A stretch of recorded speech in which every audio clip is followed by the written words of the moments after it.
Қымбатты оқушыларым, менің сіздерге тілерім, осы әлемдегі, өздеріңдегі және басқа адамдардың бойындағы жарықты көре алыңдар.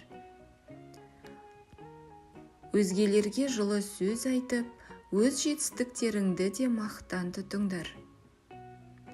Өздеріңе сеніңдер, өйткені сендер өз ойлағандарыңнан да мықтысыңдар. Барлық істе барыңды салыңдар, бірақ шегінде біліңдер.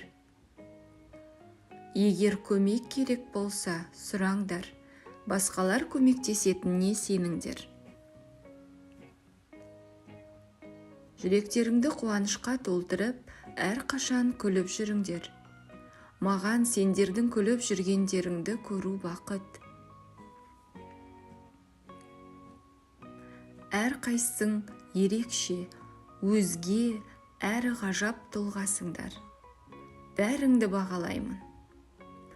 Армандаңдар, сеніңдер, таң қалдырыңдар, шабыт беріңдер, жақсы көріңдер және әрқашан жүректеріңді тыңдаңдар.